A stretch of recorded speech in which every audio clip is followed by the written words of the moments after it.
Hello everyone. आजच्या rural मार्केटिंगच्या लेक्चरमध्ये पुन्हा एकदा सर्वांचं स्वागत.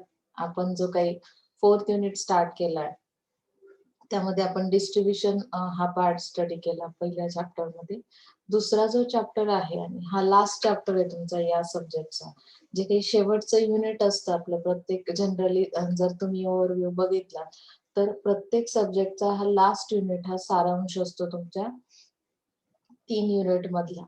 की त्यामध्ये आपण काय काय स्टडी केलं जनरली जे काही स्ट्रॅटेजीज पाहिल्या मार्केटिंगमध्ये जर बघितलं तर त्या कशा अप्लाय केल्या जातात, त्याच्यासाठी कुठल्या मीडियाचा वापर केला जातो. आता जसं डिस्ट्रीब्युशन मध्ये तुम्ही काही स्ट्रॅटेजी स्टडी केल्या, तसं कम्युनिकेशन आहे. कम्युनिकेशन शिवाय मार्केटिंग होणार नाही हे तुम्हाला 100% माहिती आहे.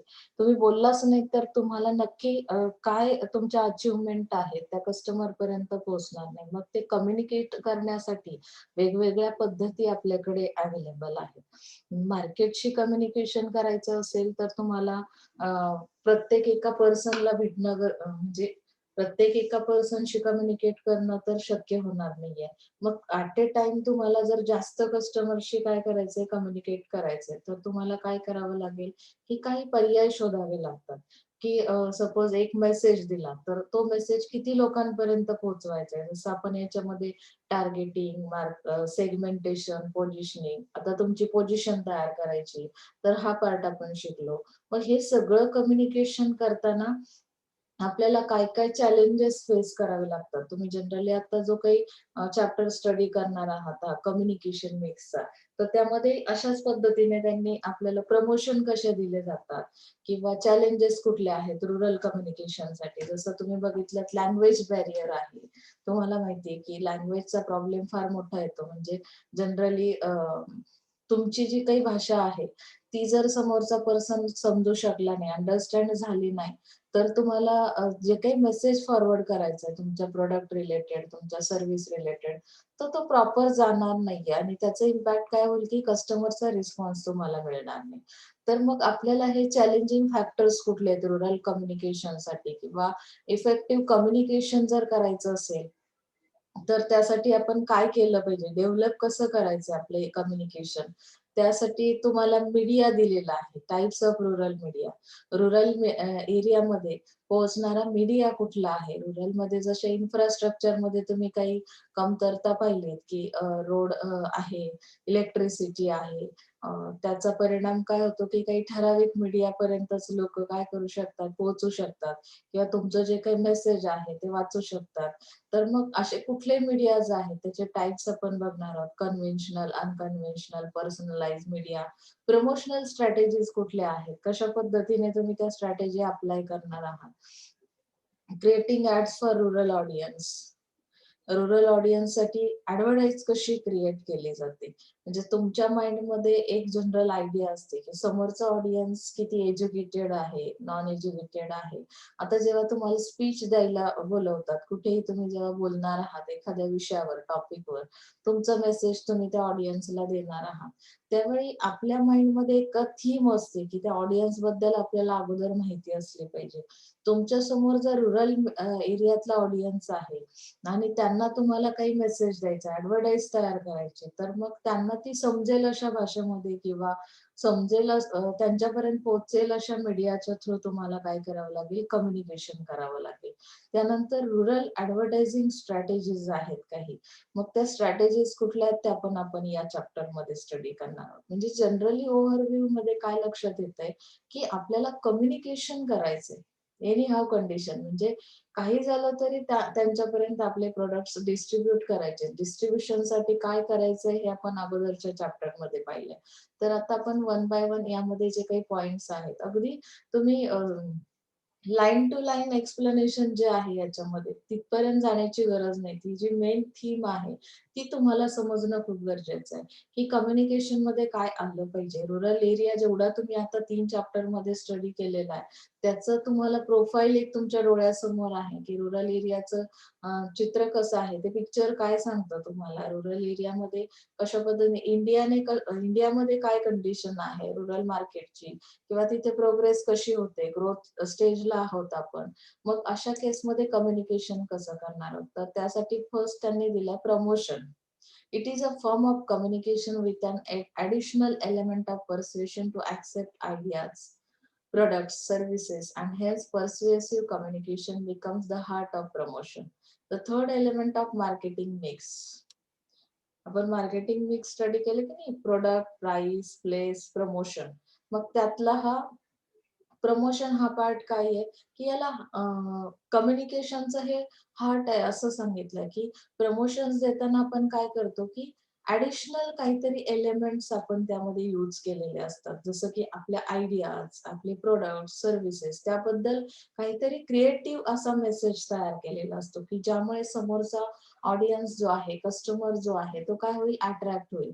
Think of village market and the image that pops up in our mind is that of a colorful heart bustling with activities where shopkeepers in their makeshift shop sells bright color clothes, edible goodies, earthen pots and utensils and so on. म्हणजे बाजारात काय काय विकल्या जातं, तर ह्याचा विचार आपण करतो. त्यांच्यामध्ये कलरच्या बाबतीत काय कन्सेप्ट आहेत. डार्क कलर जास्त ते प्रेफर करतात. ब्राईट कलर क्लॉथ्स सुद्धा तिथे असतात. तर ह्यामध्ये तुम्हाला दिलाय, but in reality rural market is no more confined to haats and villages or the market where only agri and handicraft products are sold. म्हणजे तिथे ऍग्रीकल्चर हा पार्ट सगळ्यात मेन बेस आहे. त्यांचा काही इन्कम सोर्स जो आहे तो मेन बेस त्यांचा ऍग्रीकल्चरल असल्या कारणाने त्या रिलेटेड जे प्रोडक्ट्स आहेत ते काय केले जातात, तिथे सेल केले जातात. It is now flooded with consumer goods both fast moving as well as consumer durables. तिथे आता कंझ्युमर ड्युरेबल्स म्हणजे काय, की जसं तुम्ही एक्सपेन्सिव्ह प्रोडक्ट जे टिकाऊ प्रोडक्ट आहेत, की जसं आता रेफ्रिजरेटर वगैरे असे पण प्रोडक्ट, आता इलेक्ट्रिसिटी पण तिथे फुलफिल म्हणजे ती जी काही फॅसिलिटी आहे ती सुद्धा तिथे मिळते. मग त्याच्यामुळे कंझ्युमर ड्युरेबल्स कडे बघण्याचा त्यांचा दृष्टिकोन बदललाय. त्याकडेही त्यांचा कल आहे पर्चेसिंगसाठी. So the rural region drastically varies from urban area at the door of market research before making a foray in rural area. Marketers to design a right kind of communication mix. म्हणजे आता इथे आपल्याला मार्केटर्सला काय करायचंय, की ही एक opportunity त्यांच्यासाठी rural एरियाची, की जिथे ते काय करू शकतात, की त्यांची जी डेव्हलपमेंट होते आता त्या पद्धतीने तुम्ही ती अपॉर्च्युनिटी घेतली, मार्केटिंग मिक्स प्रॉपरली तिथे अप्लाय केले, तर कदाचित तुम्हाला तिथे सक्सेस मिळेल. म्हणजे प्रमोशन हा जो पार्ट आहे तो स्टडी करताना तर आपल्याला चॅलेंजेस इन रुरल कम्युनिकेशन हा पुढचा नेक्स्ट पॉइंट असणार आहे तुमचा. यामध्ये चॅलेंजिंग फॅक्टर्स कुठले आहेत रुरल एरियाशी कम्युनिकेट करताना? हेट्रोजिनिटी आहे.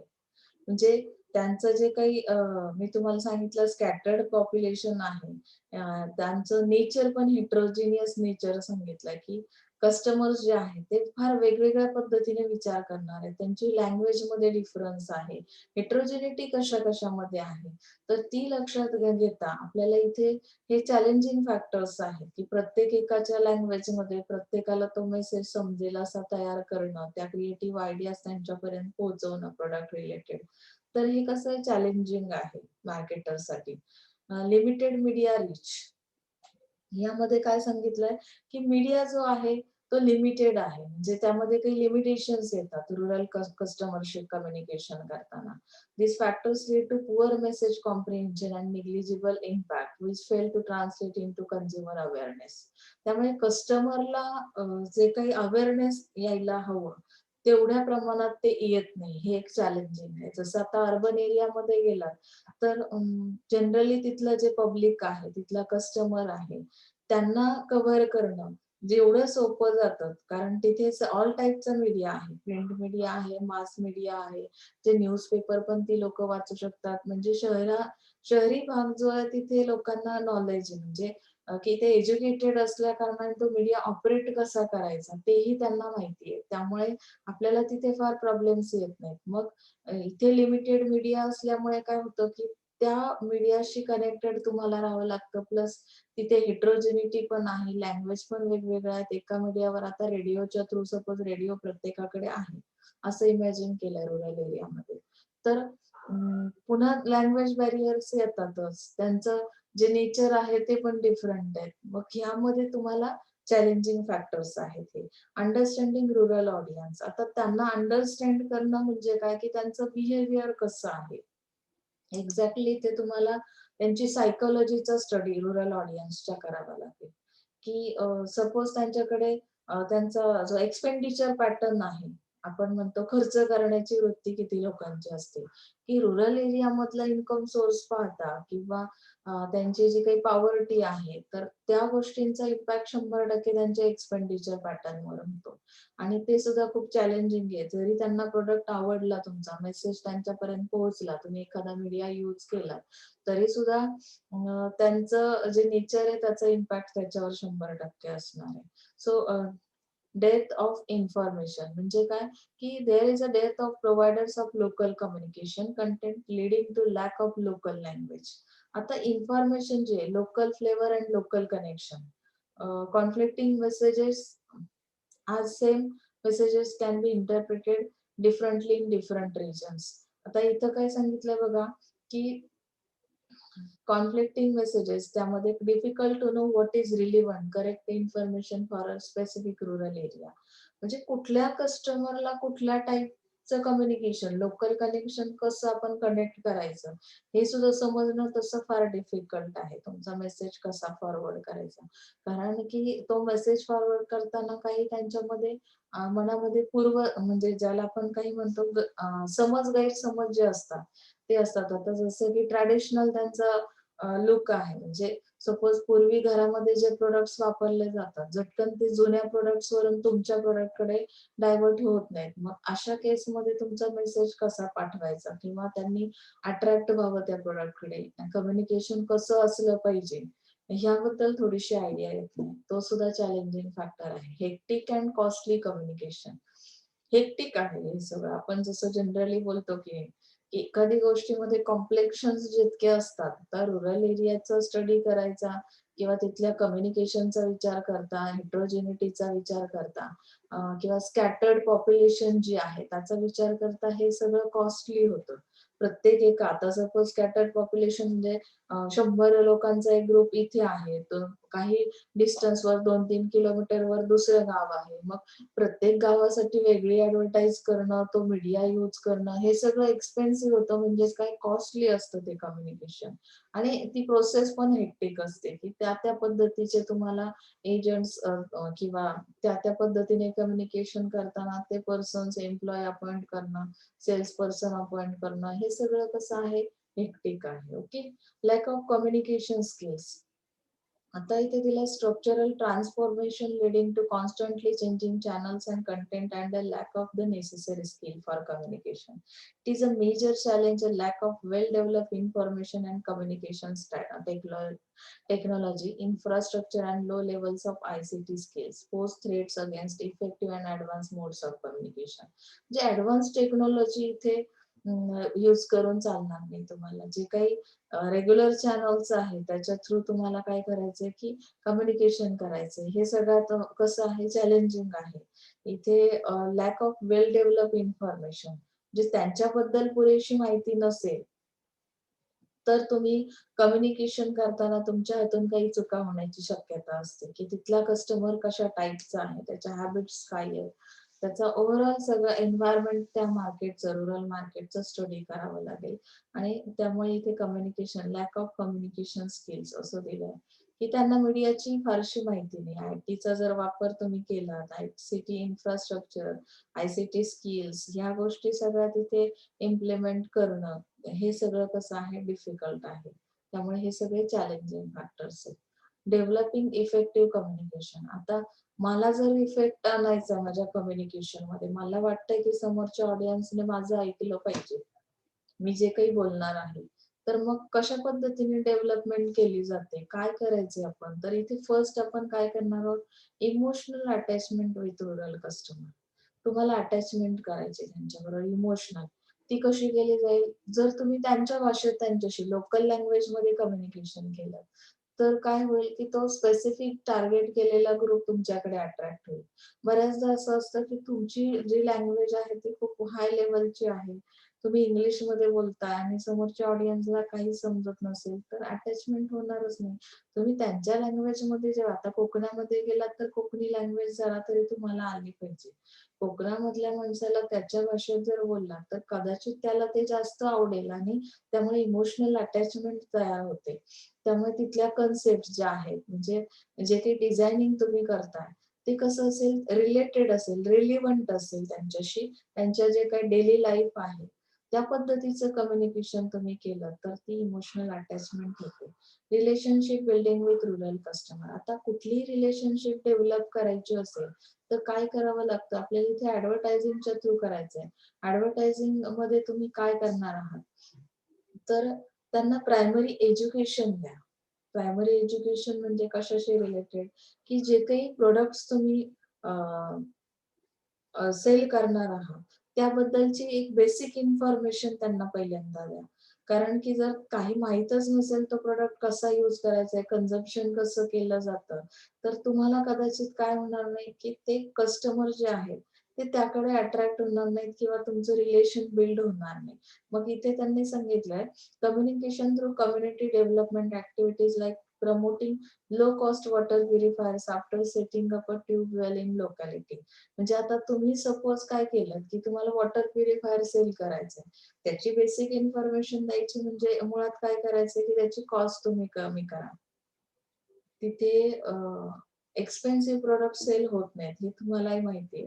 मग अगोदर तुम्ही काय करा की लोकल एरियामध्ये जेव्हा प्रमोशन द्यायचंय त्या प्रोडक्टला तेव्हा अगोदर तिथल्या कॉस्ट लो असली पाहिजे. It is essential to make the rural customer believe that the marketer consider them as valuable customer. HUL connects with rural population by promoting women empowerment along with satisfaction of their distribution and penetration activities. Objectives, sorry. ITC e-choppers connects with farmers by considering them as a business partners. म्हणजे ITC e-chopper जे काही आपण study केला मागच्या याच्यामध्ये chapter मध्ये ते कशा पद्धतीने कनेक्शन जोडतात यांच्याबरोबर फार्मर सोबत त्यांना बिझनेस पार्टनर्स म्हणून कन्सिडर करतात. म्हणजे त्यांना इन्व्हॉल्व करा. तुम्ही जे काही प्रमोशन देणार आहात किंवा त्यांच्याशी जे काही रिलेशनशिप बनवायचे, कॉस्टचा विचार करा. म्हणजे त्यांना अफोर्डेबल असे प्रोडक्ट्स जेव्हा तुम्ही त्याचं प्रमोशन द्याल, त्याला ऍडव्हर्टायझिंग कराल, तेव्हा ऑटोमॅटिकली त्या कस्टमर सोबत एक रिलेशनशिप बनते. आपण मुळात कोणासोबत आता रिलेशनशिप, फ्रेंडशिपचंच उदाहरण घ्या एक सिंपल, की फ्रेंडशिप कोणासोबत होते?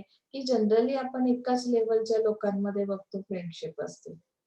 की त्यांच्यामध्ये काहीतरी सेम सिमिलर फॅक्ट्स असतात की ज्याच्यामुळे ते एकत्र येतात. काहीच तुमचं जुळत नसेल, एकत्रित येण्याचा प्रश्नच येत नाही आणि रिलेशन तर त्याहून लांबचा प्रश्न असतो. मग त्यामुळे इथेही तुम्हाला ती स्ट्रॅटेजी अप्लाय करावी लागते. त्यामध्ये टाइप्स दिलेले आहेत रुरल मीडियाचे. कन्व्हेन्शनल मीडिया, अनकन्व्हेन्शनल मीडिया आणि पर्सनलाइज मीडिया. आता कन्व्हेन्शनल मीडियामध्ये काय येतं टेलिव्हिजन किंवा रेडिओ. म्हणजे तुमचं जे कम्युनिकेशन आहे तुम्ही या चॅनलच्या थ्रू करू शकता. यामध्ये दिलंय regional channel is very popular like Sun TV in Tamil Nadu and Asian Asianet in Kerala. आता जर रिजनचा विचार केला, एक पर्टिक्युलर रिजन तुम्ही टार्गेट करताय, तर त्याच्यामध्ये हाच टेलिव्हिजन किंवा रेडिओचं जे काही कम्युनिकेशन आहे, ते कुठल्या लँग्वेजमध्ये असलं पाहिजे. तामिळनाडू मध्ये ते खूप पॉप्युलर आहे. हे जे काही रिजनल चॅनल्स आहेत, टीव्ही किंवा आहे. तर यामध्ये त्यांनी सांगितलं about 77% of villages receive TV transmission. म्हणजे एवढ्या एरियामध्ये 77% एरियामध्ये कम्युनिकेट करू शकता तुम्ही टीव्ही ह्या मीडियाच्या थ्रू. Radio reaches larger rural population at low cost. तो प्रोडक्ट परचेस करताना कॉस्ट कमी येते. म्हणजेच तो बऱ्यापैकी 99% लोकांच्या घरामध्ये तो मीडिया आढळतो. त्यामुळे तुम्ही जास्तीत जास्त कस्टमर टार्गेट करू शकता ऍडव्हर्टायझिंगच्या थ्रू. प्रिंट मीडियामध्ये दिलं की लिटरसी लेवल त्यांची चेक करा. आता लिटरसी लेवल काय होते इन्क्रीज होते. म्हणजे ते लिटरेट होत आहेत म्हणजे शिक्षित होत आहेत. ते शाळेत जातात, त्यांना बेसिक वाचता येतं. मग प्रिंट मीडियामध्ये तुम्ही जसं आता न्यूजपेपर मध्ये दिलं दैनिक भास्कर, नवभारत टाइम्स, हे इंडियन विलेजेस मध्ये पॉप्युलर असे न्यूजपेपर्स आहेत. मग ते लोकल लँग्वेज मध्ये ते मॅगझिन्स किंवा न्यूजपेपर जे आहेत ते तुम्ही काय करा, पब्लिश करा, ज्याच्यामुळे हा प्रिंट मीडिया वापरला तर त्या फॅमिलीज ते रीड करतील आणि तो मेसेज तुमचा कम्युनिकेट केला जाईल. जे लोकसत्ता आहे, पंजाब केसरी आहे, म्हणजे प्रिंट मीडियामध्ये तुम्ही एक्झाम्पल्स देऊ शकता न्यूजपेपरचे. सिनेमा थिएटर्स आहेत, आता ऍडव्हर्टाईज येते फिल्म सुरू होताना किंवा मध्ये ब्रेक जेव्हा येतो, तर त्यामध्ये त्या short features films with advertisement message, म्हणजे काही शॉर्ट्स दाखवले जातात मूवीचे, प्लस तुम्हाला काही ऍडव्हर्टाईज एखाद्या प्रोडक्टची मध्येच येते. तर त्या पद्धतीने तुम्ही काय करू शकता, तुमची ऍडव्हर्टाईज करू शकता. त्यामुळे बिग स्क्रीनवर बेटर पिक्चर तुम्हाला दिसल्यामुळे त्याचा इम्पॅक्ट जास्त होतो. ऑडिओ व्हिज्युअल ज्याला म्हणतो, तो जो मीडिया आहे सिनेमा थिएटर, तुम्ही एखादा मूव्ही बघा, सिनेमा थिएटर मध्ये जाऊन बघणं आणि टीव्हीवर बघणं ह्यात फरक आहे. इम्पॅक्ट जास्त कुठे जाणवतो तुम्हाला, थिएटर मध्ये जाऊन पाहिल्यानंतर. आणि तो पिक्चर बराच काळ तुमच्या डोक्यामध्ये मेमरीत म्हणजे राहतो तुमच्या. तुम्ही स्टोरी पण सांगू शकता. जेवढं तुम्ही स्मॉल जे काही स्क्रीन आहे त्याच्यावर जर बघितलं, तर अगदी मोबाईलवर पण बघू शकता पिक्चर. पण तो इफेक्ट जो आहे त्याचा, तो जाणवत नाही. म्हणून सिनेमा थिएटर सारखा सुद्धा मीडिया, कन्व्हेन्शनल मीडिया तुम्ही वापरू शकता ऍडव्हर्टायझिंगसाठी. आउटडोअर्स मध्ये होर्डिंग्ज आहेत, बिल बोर्ड्स आहेत, वॉल पेंटिंग्स आहेत, ट्रान्सिट ऍड्स आहेत. तर अशा पद्धतीने तुम्ही रुरल कम्युनिकेशन करताना ह्या होर्डिंगचं वगैरे डिस्प्ले करू शकता. म्युरल पेंटिंग्स, आता हे जे म्युरल पेंटिंग्स आहेत म्हणजे वॉल पेंटिंग्स, हा एक ऍडव्हर्टायझिंगचा या एरियामध्ये सोर्स आहे. They are silent unlike traditional theatre. Speech or film comes to an end, but wall painting stays as long as the weather allows it to. Retailer normally welcomes painting of their shops. तुम्ही बघितलंय कधी, तुम्ही एखाद्या खेड्यामध्ये गेलात तर पूर्ण वॉलला painting केलेलं असतं. आणि ही जी ऍडव्हर्टाईज आहे ही फार लॉंग टर्म पर्यंत टिकून राहते. जे येता जाता तुम्हाला जेव्हा ती दिसते, तेव्हा त्या प्रोडक्ट बद्दल क्युरिओसिटी आपली तयार होते. म्हणजे जे पेंटेड मेसेज आहे, त्यासाठी त्यांनी काही सिम्बॉल्स पण देऊ शकता तुम्ही, तो मेसेज लक्षात राहण्यासाठी. स्टेटस सिम्बॉल म्हणतात त्याला. आणि हा पॉवरफुल मीडिया ज्याच्यामुळे तुम्ही लोकल टच मध्ये राहू शकता. आलं लक्षात? म्युरल पेंटिंग्स, ट्रॅक्टरचे वगैरे ऍडव्हर्टाईज बघता ना, त्याचं पिक्चर काढलं जातं, पूर्ण ते वॉलवर पेंट केला जातो. म्हणजे लॉंग टर्म पर्यंत त्या लोकांच्या ते लक्षात राहतो सिम्बॉल. आलं लक्षात? बुकलेट्स आहेत, आता कॅलेंडर्स वगैरे तुम्ही जे बनवता रुरल एरियामध्ये, हे जे काही जसं त्यांनी दिलंय कॅलेंडर मध्ये, तुम्ही काय करू शकता, folk heroes, folk songs, religious activities, अशा पद्धतीने रुरल कॅलेंडर्स तयार केले, which can be effective media tools for rural advertisers. Okay. मग त्याच्यामध्ये फॉर एक्झाम्पल दिलंय, Deepavali, Lakshmi calendar are printed and companies take advantage of this media. Okay.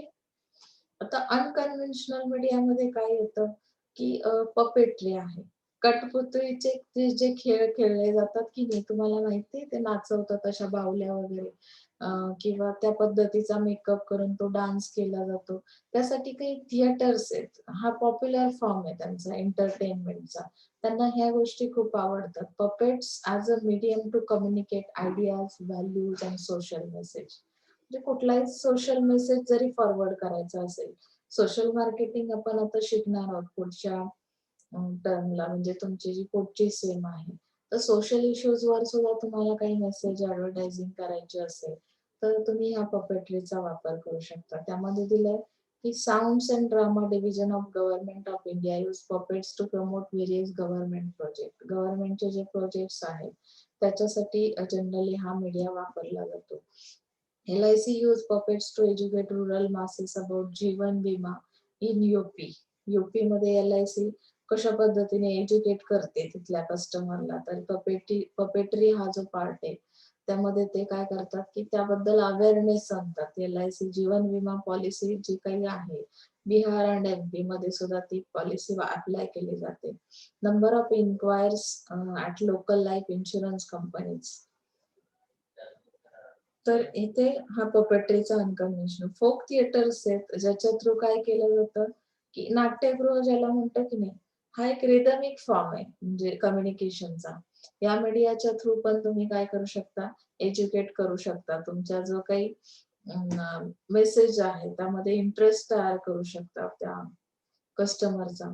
Government has used this media for popularizing improved variety of seeds, agricultural implements. म्हणजे rural area आहे त्यामुळे इथे कुठल्या टाईपचे products असतील तर व्हरायटी ऑफ सीड्स त्यामध्ये असणार आहेत. ओके. त्यानंतर पुढचा जो अनकन्व्हेन्शनल मीडिया आहे तो आहे drama, role plays, street plays. तुम्हाला जनरली माहिती रस्त्यावर पण ऍडव्हर्टाईज करतात बरोबर ना, रोड प्लेज. यामध्ये नुक्कड नाटक हा एक पार्ट येतो. या ड्रामा मधून किंवा ह्या जे काही रोल प्लेज करतात ते ह्यामध्ये परफॉर्मन्स जो असतो म्हणजे तो एक्सपिरियन्स तुमचा काहीतरी वेगळाच असतो ऑडियन्स साठी. त्यामध्ये त्यांनी दिला many social activist have also use the formal theater regularly. Drama takes many forms besides the role play and street play. म्हणजे अशा पद्धतीने इथे जसं दिलंय त्यांनी classical dances in Odissi, Kathakali, Rabindra Nritya अशा पद्धतीने आपण हे जे काही क्लासिकल डान्सेस आहेत. Dance is also one form of drama. तर याच्या थ्रू पण ऍडव्हर्टायझिंग करू शकतो आपण. हर्ट्स आहेत. Haats are the weekly market. जसं बाजारामध्ये मार्केटिंग केलं जातं. जसं रुरल पीपल्स जे आहेत त्यांना प्राचीन जी काही आपली इतिहास आहे, एन्शंट हिस्ट्री त्याच्याबद्दल माहिती दिली जाते. चंद्रगुप्त मौर्य वगैरे म्हणजे त्यांच्या ज्या काही इमोशन्स आहेत त्या काय केल्या जातात, इमोशनल टच दिला जातो थोडासा त्याला. Consumers are more ready to try the product by overcoming all inhibitions and can touch and feel of the product and can generate sales as the people come to the huts and intention to buy. त्यांचं intention तयार केलं जातं buying साठी की ज्याच्यामुळे ते काय करतील. आता जसं त्यांनी इथे सांगितलंय बघा, it must be remembered that herds are gradually losing their importance in economically developed markets such as Tamil Nadu because of the tremendous progress made by small towns and their easy accessibility to villagers due to better and reliable transport facilities. Okay. Melas आहेत, मेला, मंडीज आपण हे सगळं study केलंय की कशा पद्धतीने government regulated mandis are common site in village of media. Mandis can be good platform of manufacturer of agri inputs. म्हणजे त्यामध्ये ड्युरेबल्स, नॉन ड्युरेबल्स म्हणजे जसं की ड्युरेबल मध्ये दिलं ट्रॅक्टर्स, पंप सेट, थ्रेशर्स. अशा नॉन ड्युरेबल मध्ये सीड्स, फर्टिलायझर्स असे प्रोडक्ट्स काय केले जातात, सेल केले जातात. व्हॅन कंपनीज आहेत. Van company is one of the most effective communication channel for rural consumer. It involves interpersonal communication with maximum potential target consumer. Van company in rural areas certainly crowd puller creates greater visibility and deep reach. Vehicles carrying advertisement. काही गाड्यांवर marketing करतात. जसं तुम्हाला माहिती आहे ना, election period मध्ये गाड्या फिरतात आणि ते मार्केटिंग करतात. तसं हे व्हॅन कंपेन आहे. त्याच्यामुळे विजिबिलिटी त्यामध्ये त्या कम्युनिकेशन मध्ये येते. काही गोष्टी तुम्हाला डोळ्यांनी दिसतात, रेडिओमध्ये काही गोष्टी दिसत नाही, तो मेसेज तेवढा जात नाही. मग अनकन्व्हेन्शनल हा जो मीडिया आहे फॅनचा, तर हे व्हेकल्स तुम्हाला काय करतात, ऍडव्हर्टायझिंग करतात आणि तुमच्याशी कम्युनिकेट करतात तो मेसेज. पर्सनलाइज मीडियामध्ये काय केलं जातं की it is a word mouth communication. आता रुरल एरियामध्ये ओपिनियन लीडर्स असतात, म्हणजे जसं की ज्यांना तुम्ही गावातली लोक खूप मानतात. लीडर्स म्हणजे काय की जनरली ज्या लोकांना रिस्पेक्ट जास्त दिला जातो. हेडमास्टर्स आहेत, पंचायत हेड्स आहेत, टीचर्स आहेत, बँक मॅनेजर्स आहेत, डॉक्टर्स आहेत, हेल्थ सेंटरचे काही कर्मचारी असतात की ज्यांना एक रिस्पेक्टफुल असं त्यांच्यासाठी माइंड मध्ये जागा असते. तर त्या लोकांचा खूप उपयोग होतो माउथ कम्युनिकेशन साठी. की ते जर तुम्हाला गाईड करत असतील एखादी गोष्ट चांगली तर तुम्ही बाय करू शकता. म्हणजे त्यांना रिस्पेक्ट देतात, त्यांच्याकडे एक चांगला बघण्याचा दृष्टिकोन असतो. डेमॉन्स्ट्रेशन मध्ये काय केलं जातं की direct face to face contact होतो आणि एक रिलेशनशिप तुमची बनते स्वतःची. पर्सनलाइज मीडिया म्हणजे इंडिव्हिज्युअल रिलेशनशिप तयार होते आणि त्यामुळे इथे दिलंय such contact helps in arousing a villagers interest in their own problem and motivating them and self development. म्हणजे ऑडिओ व्हिज्युअल मीडिया आहे, डेमॉन्स्ट्रेशन दाखवलं जातं. एखादी गोष्ट तुम्ही डेमो करून दाखवता. आता इथं डेमो डेमो कसा दाखवला जातो बघा, एक एक्झाम्पल दिलं. एशियन पेंट्स launch उत्सव range by painting Mukhia's house or post office to demonstrate that paint does not peel off. म्हणजे पेंटचं एक्झाम्पल दिलंय की एखाद्या मुखियाज हाऊस म्हणजे गावामधले समजा पाटील आहेत किंवा सरपंच आहेत, पोस्ट ऑफिस आहे, तिथे कलर करून दाखवतात ते आणि कसा कलर आहे, त्याची क्वालिटी कशी आहे, त्याचा एक डेमो दिला जातो. इंटरपर्सनल मीडियामध्ये काय केलं जातं, इथे सुद्धा फेस टू फेस कम्युनिकेशन आहे. Firm can contact with audience through fairs and festival. फेस्टिवलच्या थ्रू कॉन्टॅक्ट केला जातो. त्यामध्ये group meeting is a component of interpersonal media. Group meeting मध्ये सुद्धा लोक असं समोरासमोर असतात की नाही, मग कम्युनिकेशन होतं. Salesman can effectively convey the product message at this meetings. Sales persons त्यांचं काम करतात, डोअर टू डोअर व्हिजिट करतात आणि फक्त ते सेलिंग करत नाही, ते प्रमोशन्स देतात त्याला स्टाफ इंटरपर्सनल मीडियामध्ये. पॉइंट ऑफ परचेस मध्ये काय केलं जातं, हे पीओपी मार्केटिंग म्हणतात त्याला, पॉइंट ऑफ परचेसला. यामध्ये स्टोर डिस्प्ले केला जातो. म्हणजे जसं की एखाद्या स्टोअर मध्ये तुम्ही प्रोडक्ट सेलिंगला ठेवलंय, तर त्याचा इम्पॅक्ट कसा झाला पाहिजे. इम्पल्स बाय परचेसिंग ज्याला म्हणतो ना आपण, की आपण काही परचेस करायला गेलो नव्हतो, बरोबर. मार्केटमध्ये सहज फेरफटका मारणारे लोकही खूप आहेत, विंडो शॉपिंग करणारे. तर मग असंच फिरताना तुम्हाला जर डिस्प्ले एखाद्या गोष्टीचा बेटर वाटला, एखादा ड्रेस असतो बघा, आता महिलांच्या बाबतीत, लेडीजच्या बाबतीत जर विचार कराल, एखादा ड्रेसचा डिस्प्ले केलेला बाहेर, सहज तुम्हाला आवडला आणि तुम्ही परचेस केला, म्हणजे त्याला इम्पल्स परचेसिंग असं म्हणतात. Point of purchase. Point of purchase marketing takes over when the customer is already in the store and ready to make a purchase. म्हणजे तुम्ही कधी कधी स्टोअर मध्ये जाऊनही अशा काही गोष्टी घेता ज्या आपण घरातून ठरवून गेलेलो नसतो. POP displays and marketing techniques draw attention to particular brands and special offers. म्हणजे काही ऑफर्स सांगितल्या जातात आणि आपण अचानक तो डिसिजन घेतो परचेसिंगचा. डायरेक्ट मेलच्या थ्रू सुद्धा ऍडव्हर्टायझिंग केली जाते. काही पॅम्पलेट्स, बुकलेट्स, कॅटलॉग्स तुम्हाला दाखवले जातात. आता मी जसं ड्रेस मटेरियलचं सांगितलं, कॅटलॉग पण दाखवतात ते डायरेक्ट मेलमध्ये, पिक्चर्स असतात. मग त्यामध्ये सिलेक्टिव्ह असा मीडिया तुम्ही यूज केला की तुम्ही त्या प्रॉस्पेक्टस पर्यंत पोहोचू शकता. म्हणजे काय, की कुठला कस्टमर कुठल्या मीडियाशी जास्त कनेक्टेड आहे, तर मीडिया वापरून तुम्ही अशा पद्धतीने डायरेक्ट मेल स्ट्रॅटेजी वापरू शकता कम्युनिकेशन करण्यासाठी. Receiver may consider it as a junk mail as it may not have entertainment value. It is not a good means of mass communication. So we may not have a proper mailing list. म्हणजे आपल्याला direct mail is costly असं सांगितलंय त्यांनी. Okay. इंटरनेटचा वापर केला जातो. टेक्नॉलॉजीचा काय रोल आहे रुरल ऑडियन्ससाठी.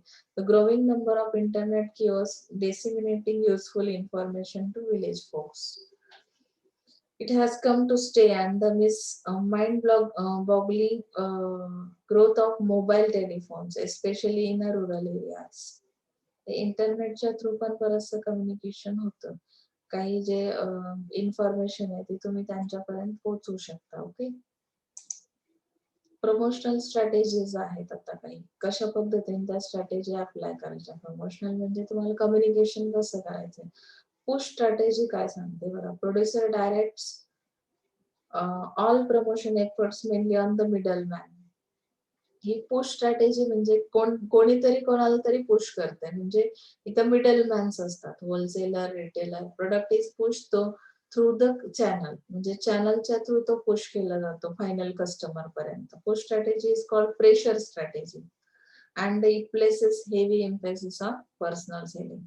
पुल स्ट्रॅटेजी मध्ये काय सांगितलंय की यामध्ये it is also called a suction strategy. Suction म्हणजे काय, extensive and heavy use of advertising and sales promotion will be necessary to generate consumer demand. कस्टमरची डिमांड तुम्हाला जनरेट करायची, मग खूप हेवी ऍडव्हर्टायझिंग केली जाते. फुल स्ट्रॅटेजी आहे ती. There is less emphasis on personal selling at all stages of marketing channel. त्यानंतर इंडियन सेलिब्रिटीज काय करतात, त्यांचा काय रोल आहे म्हणजे प्रमोशन स्ट्रॅटेजी मध्ये. जनरली इंडियन मॉडेल्स जे आहेत ते कंपनीज काय करते, पिकअप करते ऍक्टर्स, स्पोर्ट्स स्टार्स, आणि त्यांच्या थ्रू एखाद्या गोष्टीचं काय केलं जातं, मार्केटिंग केलं जातं किंवा ऍडव्हर्टायझिंग. तर इथे शाहरुख खानचं एक्झाम्पल दिलं बघा. Brand ambassador of MNC pots clock maker may promote sorry maker omega, even though when they have models like Cindy Crawford, companies may promote Indian sport teams so that they can associate themselves. म्हणजे brand ambassador कोण आहे त्या कंपनीचे, याच्यावर पण बरेच. आता India rural market आहे म्हणून काही ते ओळखत नाही तसं नाही. ज्या पॉप्युलर पर्सनॅलिटीज आहेत, स्पोर्ट मधल्या असतील किंवा हॉलिवूड बॉलिवूडच्या असतील, त्यांचा ऍडव्हर्टायझिंग साठी वापर करून घेतला जातो. असोसिएटिंग विथ मीडिया मध्ये काय दिलं की तुम्ही इथे बघू शकताय, company must associate themselves with India by talking about India, by explicitly saying that they are Indian. आता आपल्या कंट्रीमध्ये आपली कशी कनेक्शन कसं आहे, इथे सुद्धा इमोशन्स आहेत की Republic Day time make their logo with Indian tricolor. It is normal tendency of an Indian to try associate him with the product. If the consumer can visualize himself with the product, he becomes loyal to it. That is why companies like Dio based their advertisement on normal Indian family. ITC was promoting Indian cricket team for years. म्हणजे ते काय करतात की India जास्त कशाशी connected आहे, आता कंट्रीच्या कल्चरचा विचार केला जातो आणि त्या पद्धतीने ऍडव्हर्टायझिंग मध्ये कलर कॉम्बिनेशन किंवा बाकीचे जे फॅक्टर्स आहेत ते जुळवून आणण्याचा प्रयत्न केला जातो आणि असोसिएशन म्हणजे संबंध जोडला जातो त्या गोष्टीचा इंडियाशी. त्यामुळे आपलं एक कनेक्शन तयार होतं. आता यामध्ये एक ऍडव्हर्टाइज दिली बघा. ITC was promoting Indian cricket team for years during world cup. They launch a campaign. ते कुठली लॉन्च करतात कंपेन, आता क्रिकेट टीम साठी प्रमोशन ITC कसं देतं, जीता है जीतेगा अपना हिंदुस्तान इंडिया इंडिया. तुम्ही ऍडव्हर्टाइज पाहत असाल. म्हणजे अशा पद्धतीने त्याचा संबंध इंडियाशी जोडला जातो. पर्सनल सेलिंग काही स्ट्रॅटेजीज आहेत यामध्ये. Familiarity with rural area which he is suppose to cover. त्यामध्ये दिलाय प्रो इफिशियन्सी असणार आहे in local language and acquaintance with rural folks and be persuasive but not pushing. म्हणजे आता या जे काही पर्सनल सेलिंग स्ट्रॅटेजीज आहेत त्यामध्ये या पद्धतीचा तुम्हाला विचार, बेसिक रिक्वायरमेंट तिथली काय आहे त्या पद्धतीने तुम्हाला टूल्स वापरावे लागतील. आलं लक्षात? किती फॅमिलियर आहेत ते लोक त्या गोष्टीशी, एखादा प्रोडक्ट सेल करायचा, त्यांची लँग्वेज कुठली आहे, रुरल फोक्सचा विचार कसा केला जातो, लोक कुठल्या गोष्टीला ऍक्सेप्ट करतात, अडॉप्ट करतात. अशा पद्धतीने इथे पर्सनल सेलिंग स्ट्रॅटेजीज यूज केल्या जातात. सेल्स प्रमोशन स्ट्रॅटेजीज पण आहेत की फ्री डिस्प्ले मटेरियल और point of purchase material like banners, sign boards, अशा पद्धतीची ही strategy sales promotion strategy. Free demos at dealer shops, काही डेमो फ्री ऑफ कॉस्ट दाखवले जातात ज्याच्यामुळे कस्टमरला ती इन्फॉर्मेशन मिळते. Other sales promotion efforts like lucky draw contest, free gifts, बॉग ऑफर्स, डिस्काउंट्स, एक्सचेंज ऑफर, तर हे सेल्स प्रमोशन स्ट्रॅटेजीज आहेत. Creating advertisements for rural audience. आता कशा पद्धतीने क्रिएट करायचे आपल्याला हे ऍडव्हर्टाइज. जनरली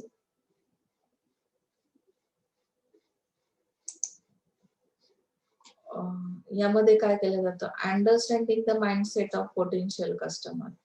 आपल्याला कुठली क्रिएटिव्हिटी जेव्हा करायची, रुरल ऑडियन्सला आपल्याला काय करायचं की त्यांच्या मनात काय कन्सेप्ट आहे त्यांना अंडरस्टँड करायचं, म्हणजे त्यांचं होप्स काय आहेत, फिअर्स कुठल्या गोष्टींच्या आहेत त्यांच्या मनामध्ये. मग क्वालिटेटिव्ह स्टडी तुम्हाला करावा लागेल त्या ऑडियन्सचा आणि त्या पद्धतीने ती स्ट्रॅटेजी अप्लाय करावी लागेल. ऍडव्हर्टाइजमेंट तशी असेल, pickup games in the forms of idioms, expressions, words, relation to the product category for latter is in the creative. कुठल्याही गोष्टीचा इफेक्ट कधी होतो बघा. तुम्ही एक सेंटेन्स बोलायला सांगितलं तुम्हाला. कुठलंही एक सेंटेन्स बोला, की ज्याच्यामुळे तुमचं पूर्ण क्लासचं अटेन्शन तुमच्याकडे राहील. मग त्यामध्ये कुठला वर्ड तुम्ही वापरलाय. आता काही आपल्याला चांगलं इंटेन्शन आणायचंय ऑडियन्सचं. मग त्यामध्ये जास्तीत जास्त इफेक्टिव्ह वर्ड कुठला आहे, की ज्यामुळे त्यांचं अटेन्शन येईल. एक्सप्रेशन्स तुमचे कसे असले पाहिजे बोलताना. आता एखादा ऍक्टर जेव्हा डायलॉग बोलतो, तर ते सेंटेन्स आणि त्याचे एक्सप्रेशन्स हे मॅच झाले नाही तर आपण काय म्हणतो ऍक्टिंग येत नाही तर कशाला यायचं. बरोबर ना? तर तसं आहे ते, की तुमचे एक्सप्रेशन्स, तुमचे वर्ड्स, तुमचे जे काही फॉर्म्स आहेत इडियम्सचे, ते कसे आहेत? क्रिएटिव्ह असले पाहिजे ॲडव्हर्टाइज करताना. Tricky, clever, gimmicky or even suggestive advertising does not work with rural audience. Flicks using a very expensive computer graphics without any human presence go over the heads of rural audience. आता जसं आपण तुम्हाला generally urban एरियाशी connected जो customer आहे त्यांना computer graphics अशा ज्या movies आहेत त्या खूप आवडतात बघा. अं, तर रुरल एरियातला कस्टमर जो आहे सॉरी, तर रुरल एरिया मधल्या कस्टमरला हे असं कम्प्युटर ग्राफिक्स वगैरे आवडत नाही, ज्यामध्ये ह्युमन म्हणजे लोक दिसत नाहीये, सगळं काही नॅचरल दिसत नाहीये. ते त्या ऍडव्हर्टाइज कडे फार जाणार नाहीये. किंवा सजेस्टिव्ह ऍडव्हर्टायझिंग पण नकोय, सजेशन नकोय त्यांना. त्यांना काहीतरी इंटरेस्टिंग असं पाहिजे, की ज्यात त्यांचा इंटरेस्ट तयार झाला पाहिजे. आलं लक्षात? म्हणजे क्रिएटिव्ह ऍडव्हर्टायझिंग तशी असेल. Combining education with entertainment is a good route to take when targeting rural audience using locally popular film stars. म्हणजे लोकल एरियाचे जे फिल्म स्टार्स आहेत, एंटरटेनमेंट मध्ये सुद्धा ते काय करतात, त्यांचं कॉम्बिनेशन असेल ऍडव्हर्टाइज मध्ये तरी ते जास्त प्रमाणात काय होतात, की अटॅचमेंट त्यांची होते, एक रिलेशन तयार होतं आणि मग ते पर्चेसिंग करतात. इथे दिलंय according to study it is Govinda and Shahrukh Khan who is most popular among rural folk in North India. यांचा या ऍक्टरचा इथे नॉर्थ इंडियामध्ये उपयोग होतो. Short television commercials do not register well with rural audience. Advertising agencies need to provide for ample time and space to communicate the message properly and effectively to the intended audience. Okay. Strategies कुठल्या आहेत बघूया. Influencer strategy, participatory, show and tell strategy. तर strategies advertising साठी कुठल्या वापरल्या जातात? जसं इन्फ्लुएन्सरचं मी example सांगितलं, की गावामध्ये ठराविक person, school teacher, medical practitioner म्हणजे डॉक्टर्स वगैरे, तर त्या ब्रँड अँबॅसेडर कोण आहेत त्या प्रोडक्टचे, ह्यानुसार त्या गोष्टींचा इन्फ्लुएन्स त्या ऑडियन्सवर होतो आणि त्यामुळे ते काय करतात, ते प्रोडक्ट्स परचेस करतात. त्यानंतर पार्टिसिपेटरी मध्ये काय केलं जातं, की त्यांना इन्व्हॉल्व करून घेतलं जातं रुरल कस्टमरला. त्यांचं पार्टिसिपेशन कसं असेल बघा, की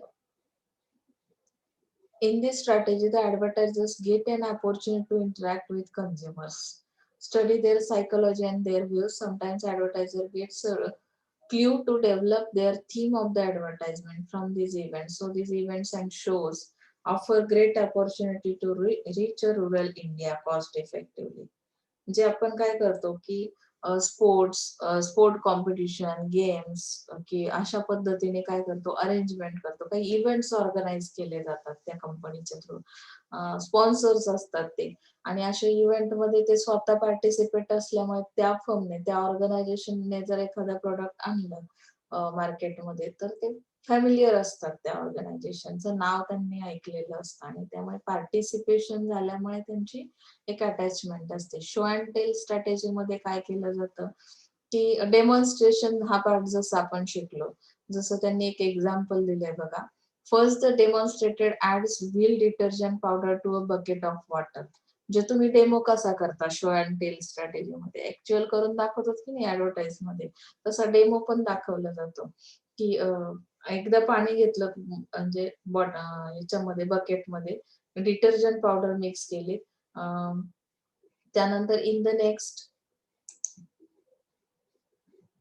फेज ही सोप डर्टी क्लोथ्स, त्याच्यामध्ये खराब कपडा बुडवतात 20 to 30 मिनिट्स नंतर काय करतात की ग्लास ऑफ वॉटर घेऊन from that bucket now it is time for comparison then he compares the glass which contains dirty water with the previous with his promotional message. This demonstration creates a brand awareness.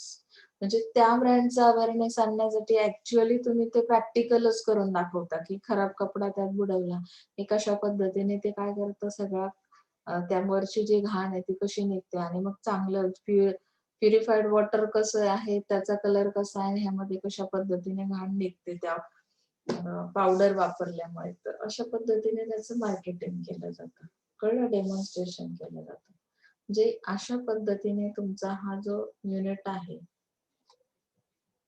He case study दिली केस study तुम्हाला माहितीये ते questionnaire मध्ये येतं काही question दिलेले आहेत ते सॉल्व्ह करायचे त्याच्यावरचे इथे आपला हा 4th युनिट संपलाय रुरल मार्केटिंगचा आणि आय थिंक मला वाटतं तुम्हाला तो चांगल्या पद्धतीने समजलेला आहे शेवटचा युनिट म्हणजे ओव्हरऑल जनरल तुम्हाला काय होतं एक ओव्हरव्ह्यू होता तुमच्या 3 युनिटचा काही अडचण तरी सुद्धा असेल तर मार्केटिंगच्या विद्यार्थ्यांनी मला कॉन्टॅक्ट करायचा आहे आणि तुम्ही तुमच्या कामाला सुरुवात करा माझ्याकडून मी माझं 100% देण्याचा प्रयत्न केला तुम्ही तुमच्या नोट्स वगैरे कम्प्लीट करून मला माझ्या पर्सनल व्हॉट्सअपच्या नंबरवर टाकल्यात तरी सुद्धा चालतील ग्रुपवर टाकल्यात तरी सुद्धा चालतील तुमच्यामुळे आणखी जी मुलं मागे आहेत ती पण काम करायला सुरुवात करतील आणि तुम्ही हे काम करायला 100% असे मी होप्स ठेवते आणि आजच्यासाठी आपण इथे थांबतोय रुरल मार्केटिंग हा टॉपिक आपला पूर्ण संपलेला आहे हा सिलेबस पूर्ण कम्प्लीट झालाय तुम्ही तुमचं काम वन बाय वन एक एक युनिटच्या नोट्स कम्प्लीट करा आणि प्लीज माझ्याशी कॉन्टॅक्ट करण्याचा प्रयत्न करा ज्या लोकांनी अटेंड केले नसतील त्यांनी आपले व्हिडिओज युट्यूब चॅनलवर जाऊन बघितले तरी सुद्धा चालतील ओके पण अटेंड करा लेक्चर शक्यतो जे काही बाकीचे लेक्चर्स आहेत अटेंडन्स तुमचा थोडा तरी असावा okay so thank you so much